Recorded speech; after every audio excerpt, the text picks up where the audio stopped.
Palhetas. Distribuição Sinapse.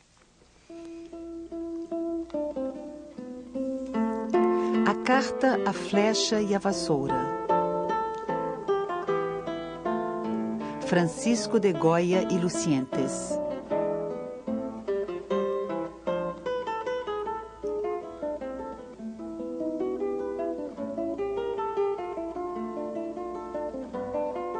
As jovens.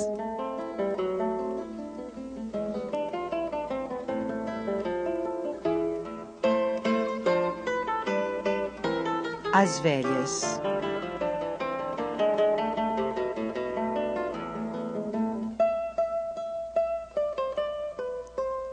Museu de Belas Artes, Lila.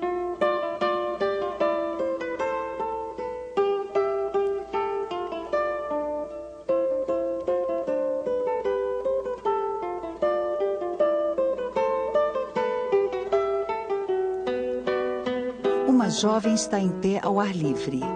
Com a mão esquerda no quadril e um ar de dúvida, ela lê um bilhete que acaba de abrir. Veste um amplo vestido preto de mangas compridas e punhos brancos e uma blusa de cetim branco. A cabeça está coberta com uma mantilha clara que ela cruzou sob o queixo e puxou para os lados para que o busto aparecesse. Pouco atrás dela, uma serva abre uma sombrinha ocre-amarelo. Ela também está vestida de preto. Um cachorrinho branco apoiado nas patas traseiras tenta chamar a atenção da dona com seus latidos. A cena acontece num caminho à beira de um riacho. Lavadeiras batem a roupa conversando.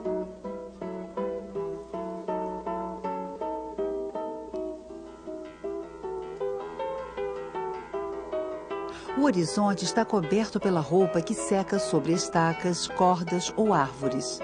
Ao fundo, uma montanha. O céu está azul, com reflexos rosas. A luz, branca, bem vertical, indica o meio do dia.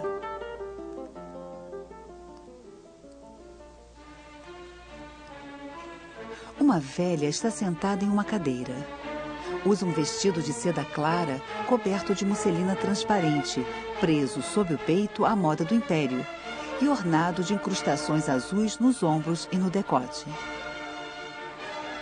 Nos cabelos de um louro ruivo descorado, ela traz uma flecha de diamantes. Usa também grandes brincos. Com os dedos deformados, enfeitados com 4 anéis, ela segura um pequeno espelho redondo, no qual acaba de se mirar. Ela ergue os olhos para um outro espelho retangular que a serva vestida de preto segura para ela. A serva, tão magra quanto a sua patroa, é morena. As mangas de seu vestido são curtas, debruadas de renda preta. No pulso direito, 4 voltas de pérolas. Atrás do espelho, a inscrição "Que tal?", expressão usual que significa "como vai?", mas neste caso significa "o que acha de mim?". Atrás das duas mulheres, um homem de cabelos brancos com grandes asas abertas segura com as 2 mãos uma vassoura rústica. A cena acontece em um interior. Como cenário, um pedaço da parede, encostos de cadeira e o esboço de uma banqueta. Uma luz vinda do alto ilumina a parede e o centro do grupo. A parte inferior do quadro e a da direita estão mergulhadas em uma sombra densa. O primeiro quadro teve vários títulos. Mulheres de Madrid com roupas de marras ou Jovem lendo uma carta. O segundo quadro foi intitulado Mulheres Velhas e depois O Tempo. Mais tarde, os 2 quadros receberam os títulos As Jovens e As Velhas. Eles têm a mesma altura, 1,81 m, só as larguras diferem um pouco. 1,22 m para as jovens, 1,25 m para as velhas. As velhas traz embaixo à direita uma inscrição em branco sobre fundo preto, uma cruz seguida do número 23. Em 1812, quando morre Josefa Bayou, primeira esposa de Goya, o pintor que se casara sem contrato divide com seu filho Francisco Javier todos os bens presentes na casa onde morava, na Calle Valverde, em Madrid. O filho herda os quadros, mas é provável que, segundo um costume da época, ele os tenha deixado na casa do pai. Certos títulos relacionados no inventário registrado em cartório correspondem exatamente aos quadros marcados com uma cruz e um número. A cruz poderia ser a letra X, inicial de Javier, que se escrevia ora com J, ora com X. Assim como as velhas, marcado com X23, a Celestina e sua filha levam o número X24 e o Lazarillo de Tormes X25. Portanto, esses quadros foram pintados antes do inventário de 1812. As jovens não têm essa marca. O quadro talvez não tenha sido incluído no inventário ou foi pintado depois de 1812. As velhas, a Celestina, o Lazarillo de Tormes e ainda as marras no balcão e a forja decoravam os cômodos da casa de Goya em 1812. É possível que Goya tenha pintado as jovens para fazer um pendant com as velhas. Assim, as duas telas ficaram unidas após a morte do pintor em 1828, quando Francisco Javier herdou o conjunto de quadros do pai.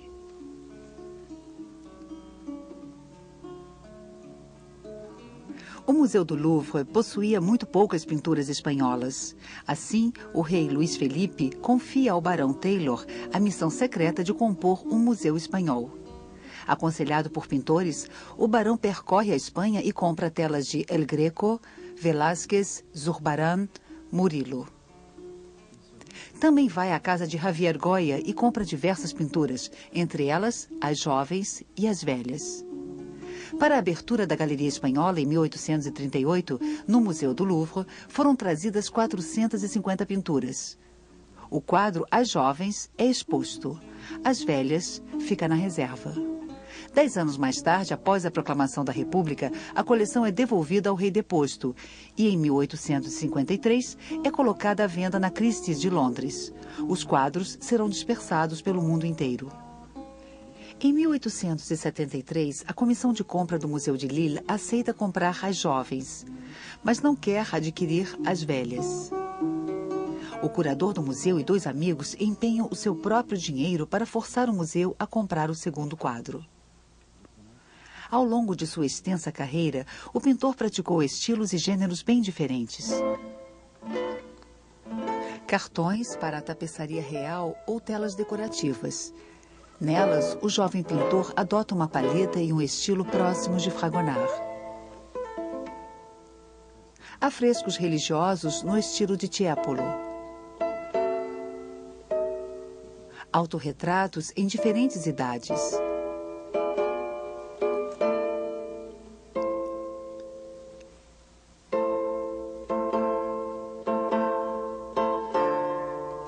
Retratos de amigos ou de aristocratas realizados quando Goya era o pintor da Câmara Real.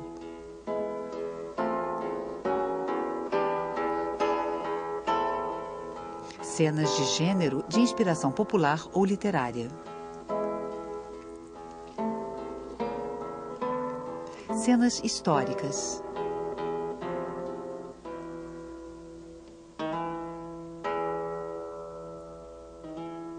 Pinturas sombrias da Casa do Surdo.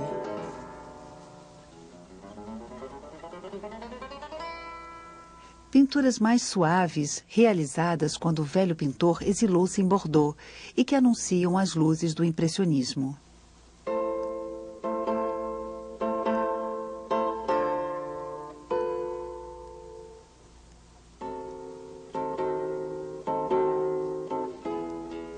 A esses numerosos quadros juntam-se os desenhos e as séries de gravuras.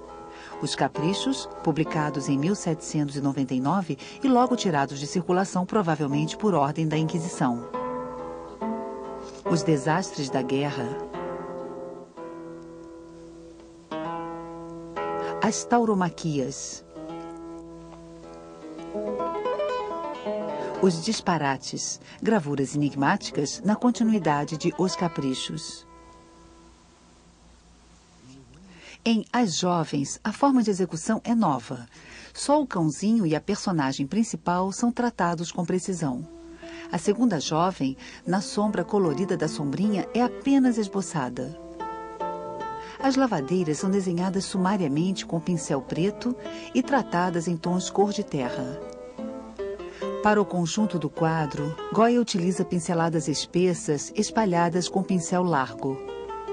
Ele utiliza também a faca de paleta, que lhe permite, em determinados pontos, uma disposição acentuada das tintas, traços em relevo, efeitos especiais. Ocre vermelho e ocre amarelo, pretos e castanhos profundos, verdes e azuis atenuados, fornecem ao quadro uma aparência monocromática que anuncia as pinturas sombrias mais tardias. Em As Velhas, os pigmentos cor de terra também são muito empregados. A própria sombra é resultado de um preto brilhante espalhado em pinceladas largas. Em torno dos rostos, encontra-se o brilho das cores vivas: carmim, azul, amarelo e ocre. A faca de paleta serve para reforçar certos traços luminosos ou para modular semelhanças de cor. Pequenas pinceladas fortes, aplicadas com a ponta do pincel ou da faca, desenham os motivos delicados como joias ou bordados. Para pintar este quadro, Goya aproveitou uma antiga tela. A análise com raio-x mostra, no alto, silhuetas que parecem fazer parte de uma cena religiosa.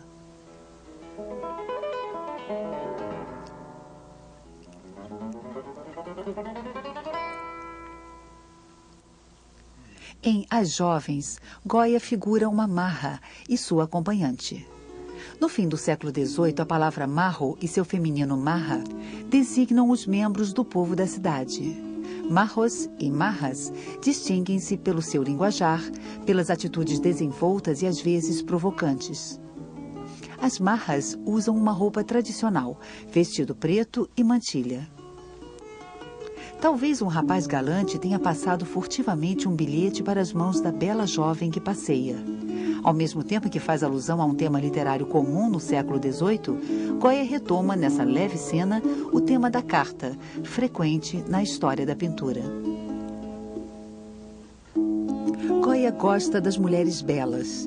Algumas posam para ele vestidas de marras com mantilhas, como a duquesa de Alba, a quem Goya esteve ligado durante vários anos, ou ainda a Mariana Waldstein, condessa de Santa Cruz. A própria rainha Maria Luísa pede a Goya que a pinte vestida de marra com mantilha. Outros quadros são de inspiração mais romanesca. As marras no balcão, duas jovens sorridentes e com decotes, atrás das quais passam discretos conspiradores.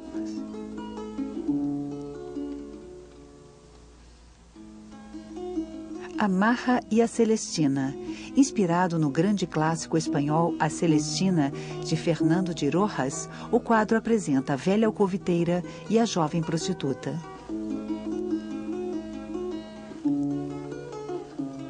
Mas As Jovens não é apenas a ilustração de uma agradável cena de rua. O quadro também passa a crítica social. As jovens passam em frente às lavadeiras. Esse fundo apenas esboçado é suficiente para marcar a separação brutal entre a vida despreocupada das jovens burguesas apaixonadas e a das mulheres do povo, responsáveis pela família e sobrecarregadas de tarefas domésticas. Goya já havia abordado todos esses temas no seu acervo de gravuras Os Caprichos. Os que se parecem se reúnem.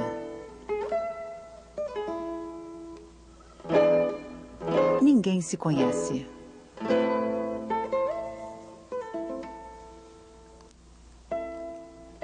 Belos conselhos.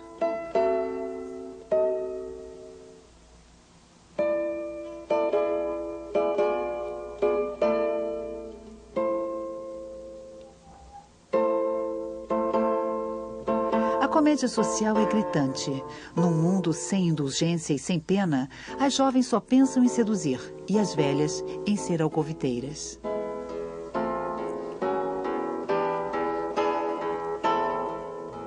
Em As Velhas, Goya põe em cena duas mulheres bem idosas, mas o tratamento pictórico é diferente.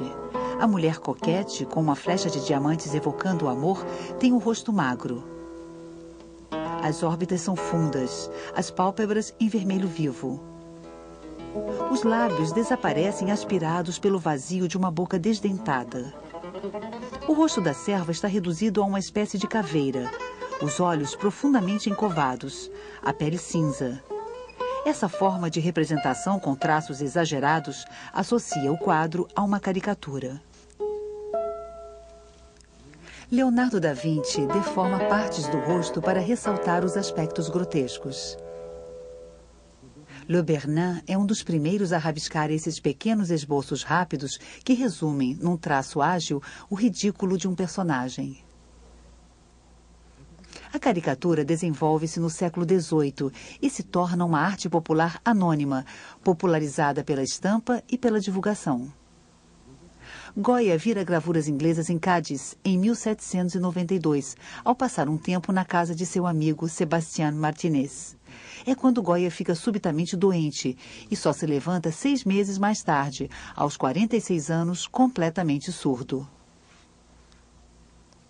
A partir de então, a caricatura fará parte do seu universo. E o quadro que mostra As Velhas poderá ser relacionado com várias gravuras de Os Caprichos. Elle file fin, uma variação do tema dos 3 parques. Até a morte. A gravura também mostra uma velha coquete em frente ao espelho. O quadro As Velhas retoma em parte essa gravura de cerca de 12 anos antes e um tema, o da mulher no espelho, frequente na história da pintura.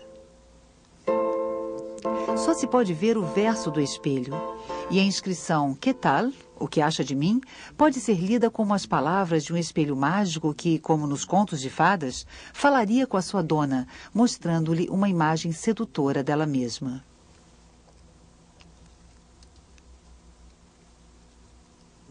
Goya inclui na imagem uma outra figura alegórica, a do tempo, também caricaturada. Em vez da tradicional foice, o pintor colocou nas mãos do personagem uma vassoura velha. E a vassoura remete a uma outra imagem, muito presente em sua obra, a da bruxaria.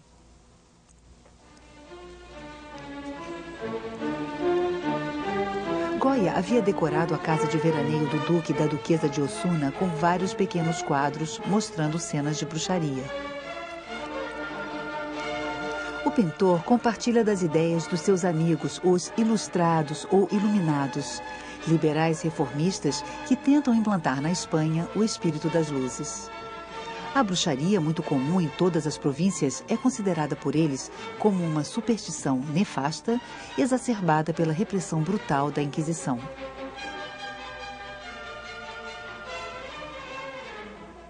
Mas os ilustrados, ao tomarem consciência da identidade nacional, também são atraídos por essas formas de expressão popular. E o próprio Goya, apesar de trabalhar num espírito de crítica social, sente essa fascinação e mostra os seus perigos na famosa frase: "O sono da razão cria os monstros".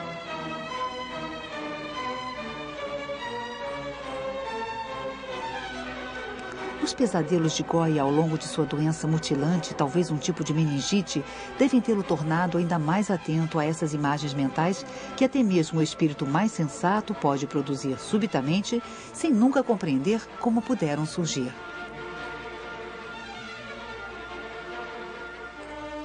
E ele dá às duas velhas, cujos traços são profundamente marcados, o rictus, aparência diabólica de duas bruxas. No entanto, um indício permite decifrar mais adiante esse quadro. Maria Luísa de Parma casara-se com o príncipe das Astúrias, futuro rei da Espanha. Ela possuía na época um certo charme, como o prova um quadro de Mengs. Mas sua beleza declinou rapidamente. Pouco depois de 1788, data de sua exaltação, ela já estava enrugada. Goya, pintor da Câmara Real, executa vários quadros do monarca e de sua esposa.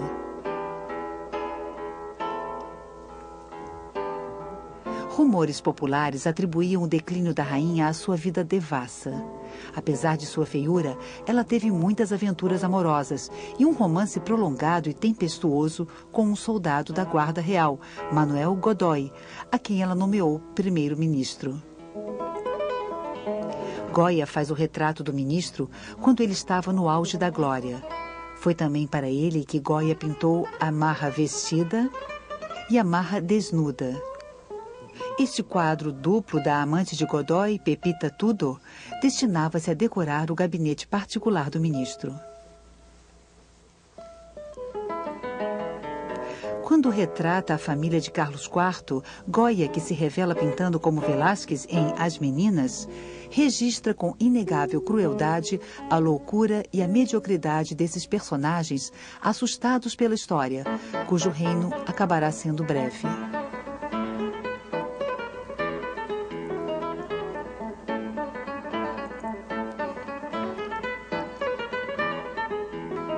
A rainha tem nos cabelos uma flecha de diamantes ofertada por seu amante Manuel Godoy. A infanta Maria Isabel usa a mesma flecha. Talvez seja uma discreta alusão à sua bastardia.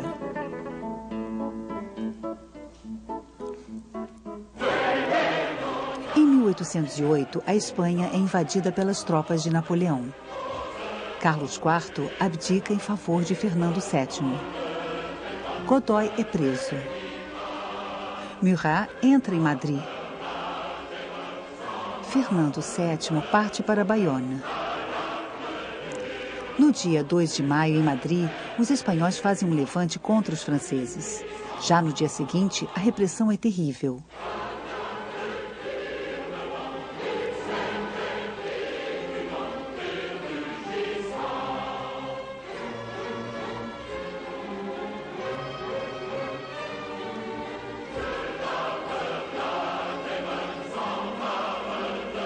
Dez anos depois, Goya resumirá esses 2 dias históricos em 2 quadros, 2 de maio e 3 de maio. Para os ilustrados amigos de Goya, o Império representa os princípios da Revolução Francesa contra as ideias ainda atrasadas dos Bourbon. E o pintor presta juramento a José Bonaparte, nomeado rei da Espanha. Mas em 1810 tem início a guerrilha. Emboscadas, tiroteios, estupros, torturas, massacres, cenas de uma selvageria incrível, muitas vezes assistidas pelo pintor, que alimentam uma nova série de gravuras, Os Desastres da Guerra. José Bonaparte foge em 1813. Fernando VII volta para a Espanha. A Constituição é abolida. A Inquisição restabelecida.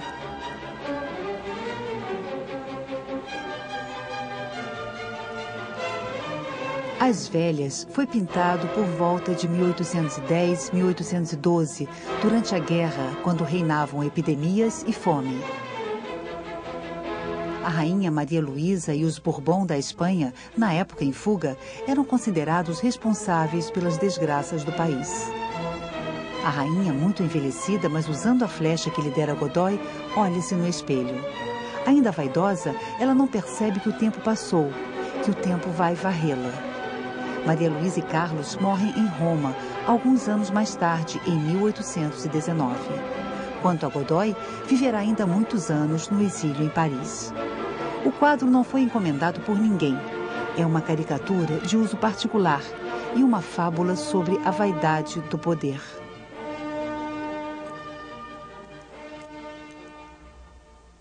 Ao mesmo tempo em que pinta retratos ou cenas de gênero para clientes ricos, Goya também pinta quadros para si mesmo e, sem se preocupar com o mercado, aborda temas que o inspiram ou que o obcecam.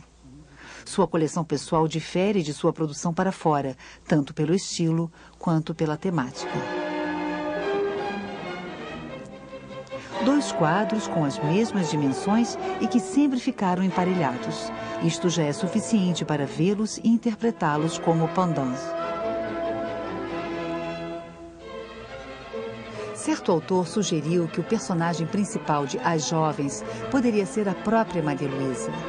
Quando bem jovem, ela já escandalizara ao passear pelas ruas de Madrid na companhia de Godoy. E foi interpelada por lavadeiras que lhe pediam menos vaidade e mais pão. As lavadeiras impertinentes foram presas e condenadas à prisão perpétua. A outra hipótese. Vários historiadores compararam as jovens às pinturas sombrias de Goya. De fato, mais tarde, a partir de 1819, o pintor compôs para sua nova casa, chamada A Casa do Surdo, cenas de inspiração livre. Ele retoma o tema da bruxaria em telas invadidas por uma sombra densa e enegrecida, com algumas pinceladas de cores surdas, ou às vezes, o brilho sinistro do sangue.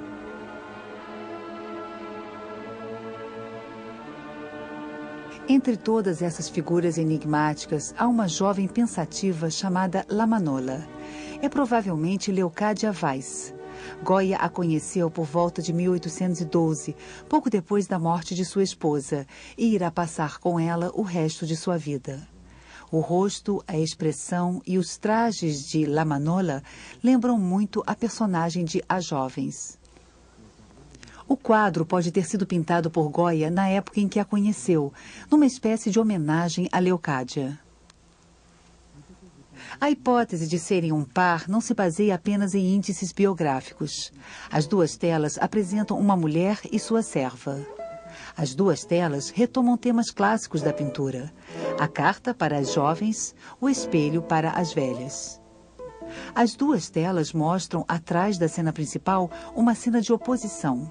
As mulheres do povo contra as jovens, o tempo contra as velhas. A esses paralelismos entre os dois quadros vêm se juntar claras oposições que parecem propositais. Exterior, interior. Roupa escura da jovem, roupa clara da velha. Texto legível do espelho, texto oculto da carta. Apresentadas juntas, as duas telas formam uma espécie de parábola na linhagem das gravuras sobre as idades e as etapas da vida. Essas imagens populares que resumem o destino do homem em forma de etapas sucessivas eram muito comuns por volta de 1800.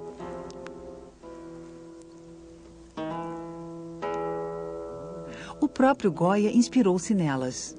Ao representar um casamento, ele coloca os noivos em um cortejo que vai da infância à extrema velhice.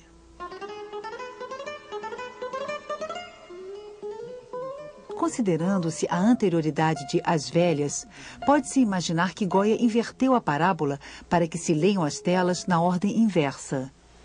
As duas velhas, fantasmagóricas, representariam o passado fúnebre, com seus desastres políticos, a guerra, as mazelas da Espanha. Em frente a elas, a jovem representaria, ao contrário, a volta da paz, o início de uma nova vida. O velho homem compreendeu que tinha o poder de vencer o tempo, que para inverter o seu curso, bastava inverter a ordem das telas. E como a escrita e a pintura haviam se tornado para o pintor surdo as únicas formas de comunicação com o mundo, por que não imaginar que o bilhete lido pela jovem, talvez Leocádia, é uma carta do próprio Goya?